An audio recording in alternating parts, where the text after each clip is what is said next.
Well, this is how we start. This is Cabin Conversations, Yes. a regular podcast. Hey, welcome. It came back. Yeah, Well done. This is Cabin. We missed that music, that intro music, didn't we? Dave, we never hear it. We never hear it. Only if you re-listen do you hear it. Yeah.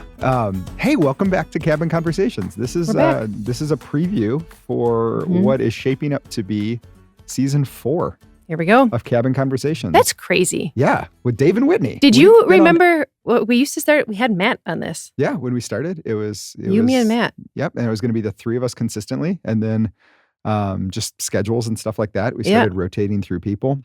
And then we kicked Matt off. Yep, and I remember that it's season 4 because I remember that season 2 was really bad.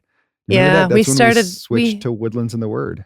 It was just a bad start. Yeah. And then we got better. It was harder to get our heads around what we were doing. Yep. So it's great talking about the Bible. It's wonderful talking about the Bible, but talking about the sermons have been really good. So I remember season 2 Well, we also tried to talk about like 20 chapters of the Bible, which was a lot. It was a lot. Yep. It was a lot. And then season 3 was decent. It was last season where we were up here because seasons 1 and 2 we were down in the green room. Oh yeah. And now we've so been many up in our things are podcast changing. and we're on video and all of that stuff.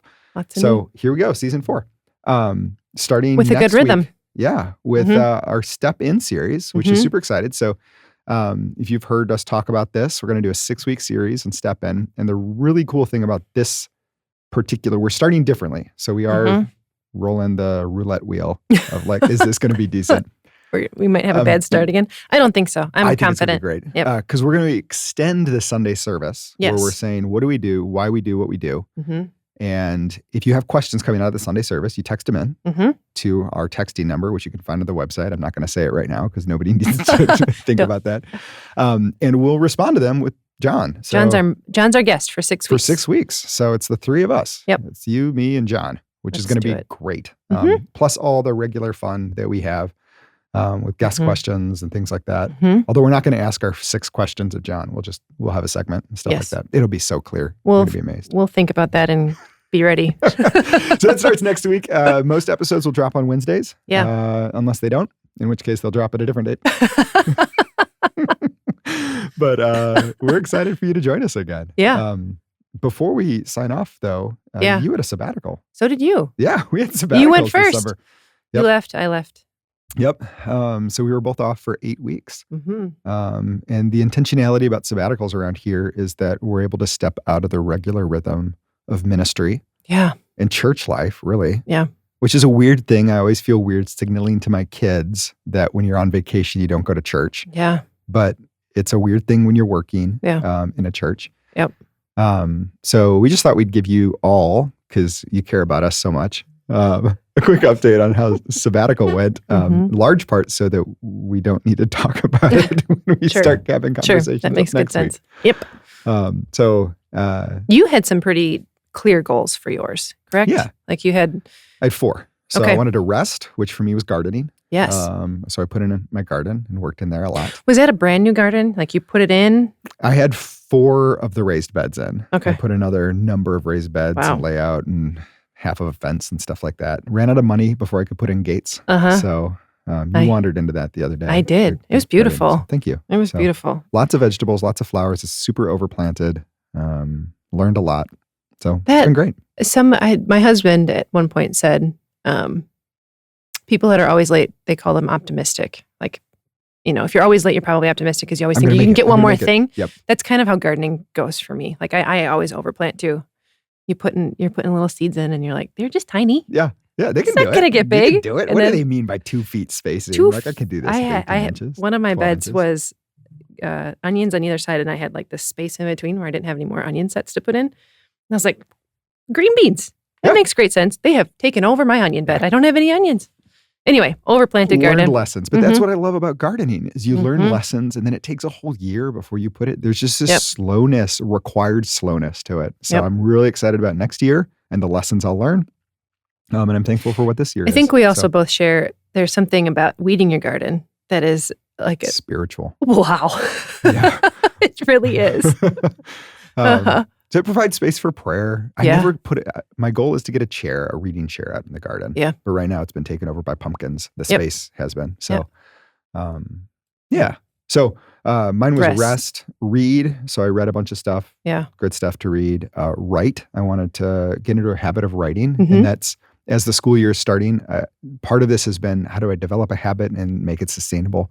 Yeah. And then run was the other one. So those 4 R sounding words, because write isn't an R sound word, R sound word. But anyway, hopefully all of that's sustainable. So I'm still running here and there a little bit.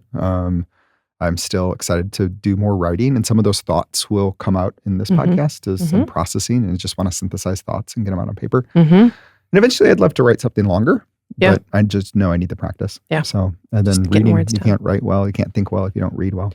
So, in whatever form that is. And more space. Thank you for that. Yep. So, hey, I'm a learned guy. So, how was your sabbatical? It was good. I stayed away from goals because I know I can take something and I can overstructure and then it doesn't feel restful. And so I was trying to balance this tension of, I wanted it to be purposeful, but not overstructured. Right.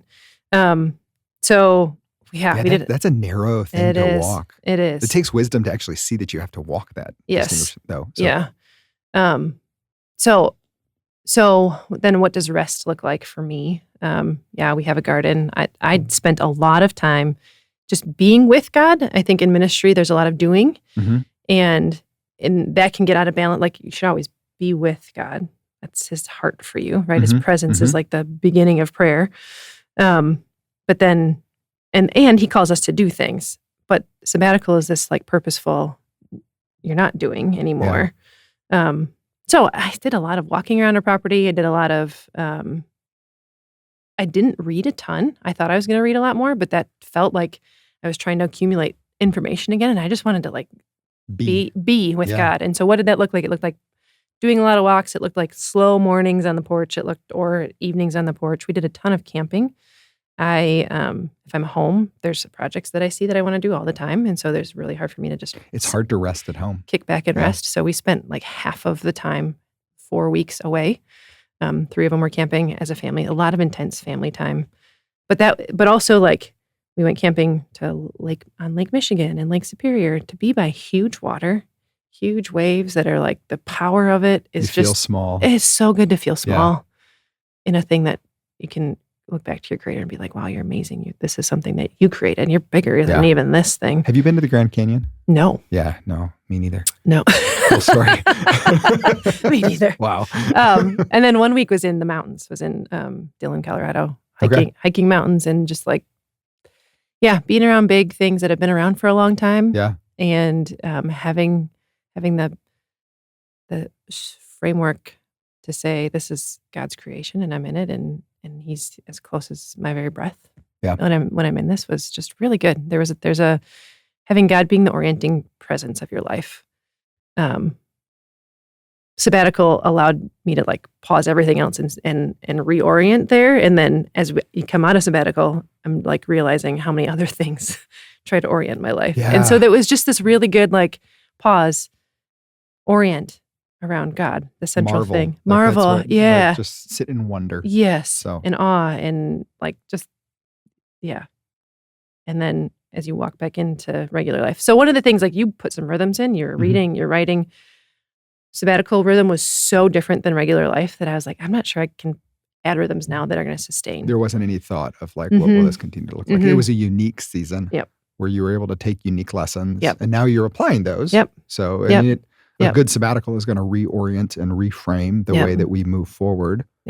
Otherwise, what are we doing with our time, really? But worship is worth it too. Yes. A season of worship and marveling is also worth it. So and resting, there's sabbatical is a very specific rest, pause and rest. But it's not just confined to sabbatical. God calls us to rest in Him, right? In life. And so there was a unique 8 weeks. And now what does it look like for me to continue to rest in God, in His purposes for me, in what I have everything I need in Him. How do I walk in freedom and rest in that while I do? Yeah.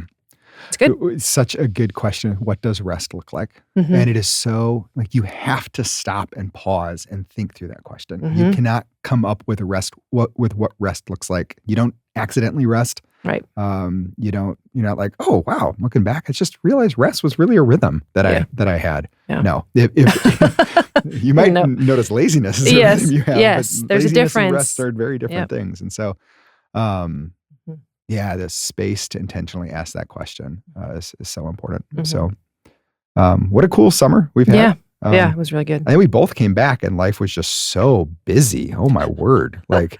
In your department, like in your missions, you guys sent out 3 global teams this summer, which is crazy. I'm launching a ton of classes this fall. So hit the ground running, both of us, but hopefully in a good, more sustainable way and asking good questions about what is church and what does it mean to follow God and marvel at him and be faithful. Yeah. So, which will be fun to continue processing this season of Cabin Conversations. Season 4. Wow. Here we go. Kicking it back off. So this has been a bit of a preview, and we're really excited. Your weekly podcast, regular podcast, not regular. Weekly, it's a regular one. Podcast at Woodlands Church. So we'll see you. Share this wherever you share stuff. Rate us. Is that a thing? Can they do that? Things stuff on your, wherever you listen to podcasts. Where? Oh yeah. Yeah, Apple Podcasts, iTunes. Anyway, this is a lot. See ya. We don't know. We'll see you next week. Bye.